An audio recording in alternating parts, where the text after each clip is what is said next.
이제 그 솔로몬이 성전을 봉헌하고 하나님께 드리는 기도로 되어 있습니다. 역대하 6장 12절부터 17절입니다. 자, 이제 먼저는 솔로몬의 기도 자세를 기록하고 있습니다.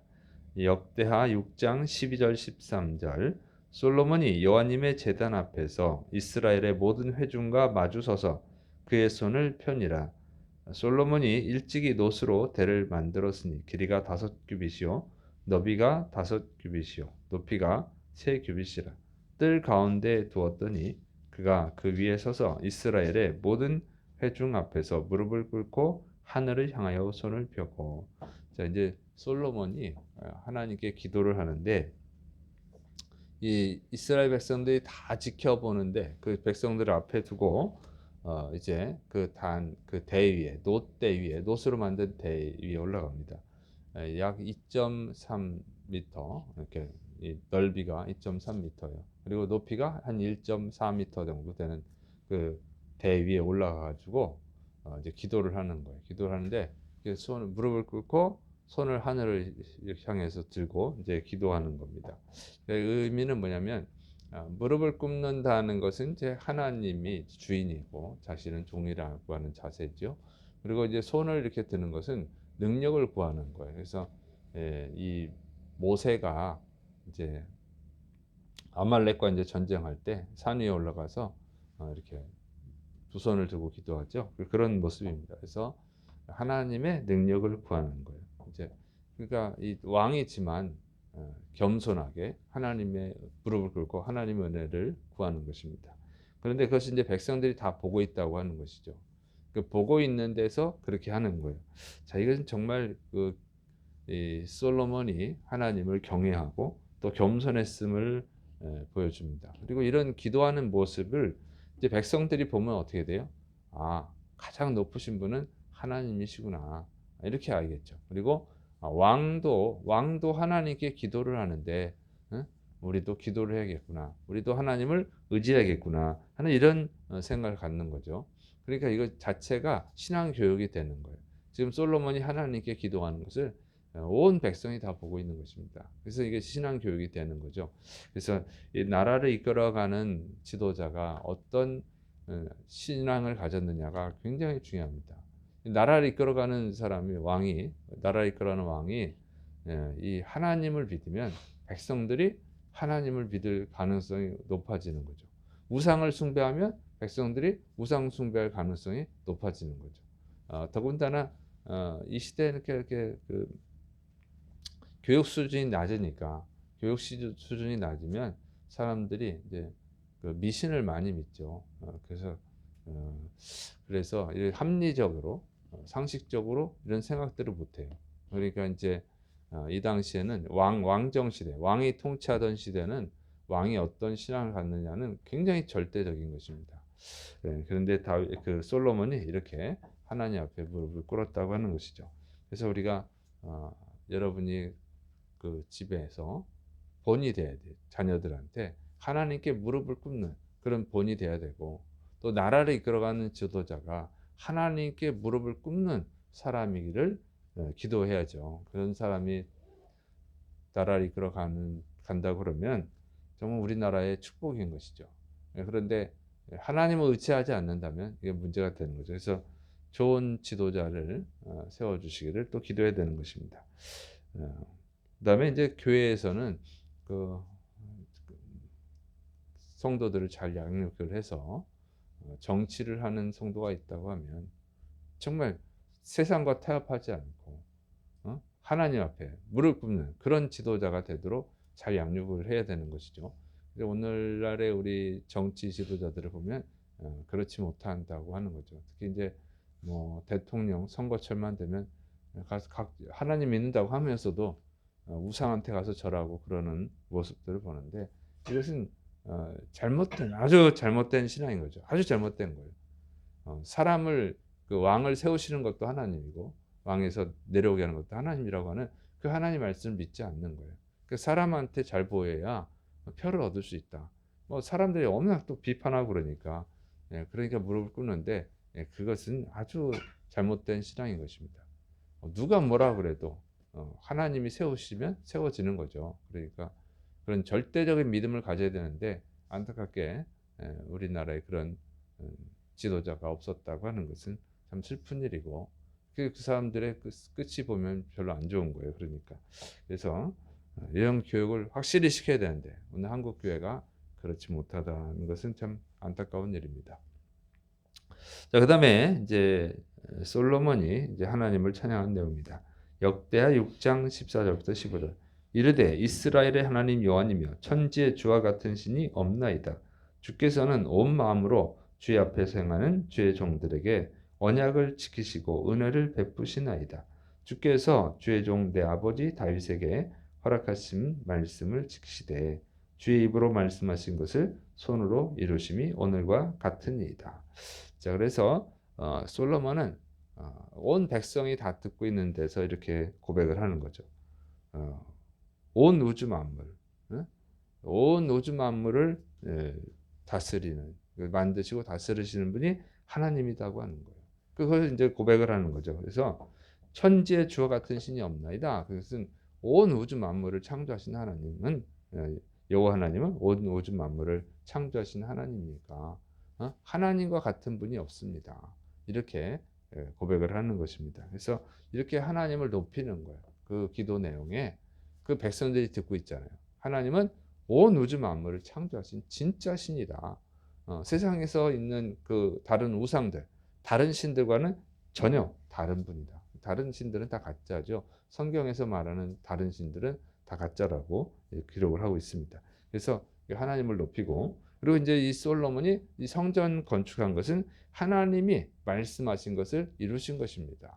이렇게 말하는 거예요. 그러니까 하나님이 다윗에게 약속하신 것, 다윗에게 약속하신 것을 이루어 주신 것입니다. 이렇게 고백을 하는 거예요. 그래서 감사하는 거죠. 그러니까 솔로몬이 내가 만들었습니다. 이거를 자랑하는 것이 아니에요. 백성들이 듣고 있는 거예요. 백성들이 듣고 있는 데서 이렇게 말하니까 백성들이 이렇게 이제 생각하는 거죠. 솔로몬이 이렇게 엄청난 성전을 건축할 수 있었던 것은 하나님이 은혜를 베푸신 것이구나. 이렇게 이제 알게 되는 거예요. 이렇게 사람들 앞에서 하나님을 높인 것입니다. 그래서 이 솔로몬이 복을 많이 받은 거예요. 근데 이게 우리 성도들이 그걸 배워야 되는데 교회에서는 하나님의 은혜입니다. 그런데 바깥에 나가서는 그렇게 안 한단 말이죠.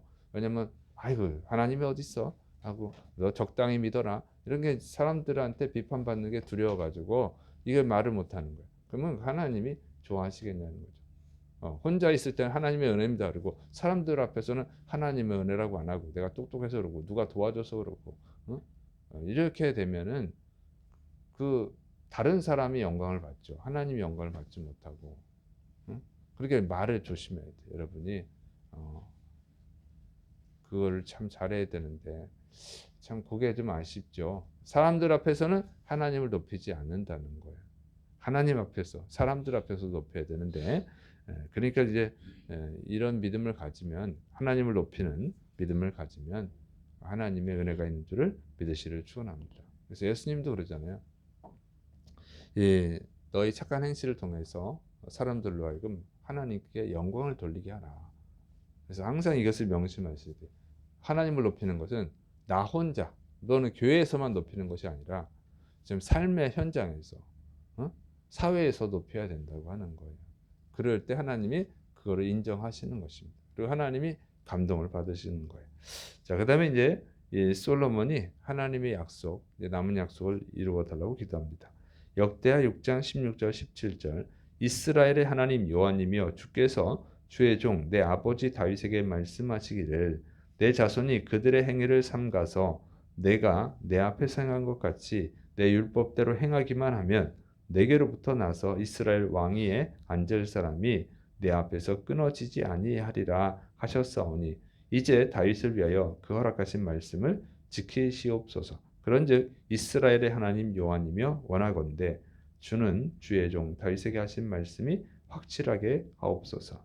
그래서 이 솔로몬은 하나님이 자기 아버지 다윗에게 약속했던 것을 이루어 달라고 기도하는 것입니다. 그 내용은 뭐냐면 하나님이 주신 그 율법에 순종하면 다윗의 아들이 다윗의 후손이 이스라엘 왕위에 앉고 그 왕위가 영원히 끊어지지 않게 해주신다고 그랬는데 그 약속을 이루어 주옵소서. 이렇게 기도하고 있습니다. 자, 그런데 이 기도는요, 약간 문제점이 있죠. 뭐냐면 하나님이 약속을 안 지키겠어요. 하나님으로 약속을 지키시옵소서 이렇게 기도하고 있는 거예요. 그러니까 하나님이 약속을 안 지키겠습니까? 그럴 리가 없죠. 사람이 약속을 안 지키는 거지 하나님이 약속을 안 지키지는 않죠. 근데 이렇게 이제 기도하고 있는 거예요. 그러면 이거는 좀 문제가 있어 보이지만 그러나 이렇게 기도하는 이유가 있습니다. 자, 약속을 지키세요. 이렇게는 어떤 경우예요? 약속을 안 지키려고 하니까 약속을 지키라고 하는 경우가 있죠. 그죠? 당신 왜 약속하고 안 지켜? 이런 경우가 있어요. 그런데 또 약속을 지키세요 할 때 그 약속은 못 믿어서가 아니라 믿기 때문에 그러는 경우가 있어요. 너무 좋아서. 그러니까 자식들이 부모에게 공부 잘하면 이번에 뭐 수학 몇 점 맞으면 뭐 사준다고 그랬잖아요. 내가 맞았어요. 사주세요. 뭐 이렇게 할 때가 있죠. 그러면 부모가 약속을 안 지켜서 그럴 수도 있어요. 그러나 그게 아니고 너무 좋아서. 어? 너무 좋아서 빨리 그걸 달라고 그러는 경우도 있는 거죠. 어? 분명히 부모님이 사줄 건 뻔히 알지만 지금 빨리 너무 갖고 싶다고. 그럼 뭐예요? 너무 좋다는 표현이죠. 너무 좋아서 그런 거예요. 그러니까 이 경우는 솔로몬이 하나님께 약속을 지켜주세요. 이것은 뭡니까? 그 약속이 너무 좋은 거죠. 영원히 왕위가 끊어지지 않게 해주신다고 하는 거. 그러니까 지금은 하나님의 약속대로 다윗의 아들 솔로몬이 왕이 됐습니다. 그 다음에 솔로몬도 자기의 자식들이 계속 왕이 앉기를 바라는 거죠.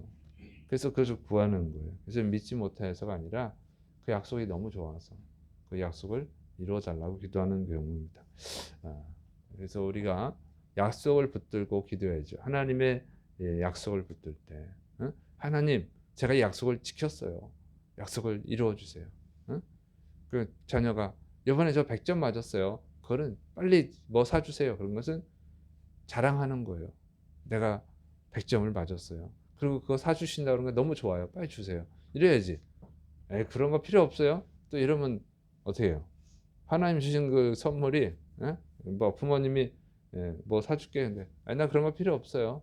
그럼 뭡니까? 안 좋다는 거야 또 그게. 다른 거 주세요. 이럴 수도 있잖아요. 그런 문제가 있는 거죠. 그래서 솔로몬이 지금 약속을 이루어 달라고 하는 것은 바로 이런 의미입니다. 제가 하나님이 말씀하신 성전 건축하는 거 순종했습니다. 율법에 순종했습니다. 그리고 내 자식들도 이제 왕이 되게 해주세요. 이런 거예요. 이런 기도입니다. 그래서 우리가 하나님의 약속을 붙들고 기도할 때는 그것이 불신해서 하나님을 못 믿어서 약속을 붙들고 기도하면 안 되고 그 약속이 너무 좋아서 그 약속을 붙들고 기도하고 또 하나님한테 이쁘게 보이고 싶어서 내가 잘했죠. 그러니까 하나님께 잘하고 싶은 마음으로 붙들어야 되는 거예요. 그럴 때 하나님의 은혜가 임할 줄을 믿으시를 축원합니다. 그래서 2025년 우리가 이제 새해를 시작했는데 여러분 2025년은 정말 하나님의 약속 붙들고 그 약속을 이루어가는 내가 하나님의 뜻에 순종해가는 모습을 하나님께 보이면서 즐거워하는 그런 축복된 해가 되기를 축원합니다. 기도하겠습니다. 사랑이 많으신 하나님 아버지, 우리 하나님은 신실하신 하나님이십니다. 하나님은 우리를 실망시키지 않고 하나님 약속을 반드시 지키는 분이십니다. 하나님, 우리가 그 하나님을 믿고 우리가 하나님을 실망시키지 않도록 은혜를 내려 주옵소서.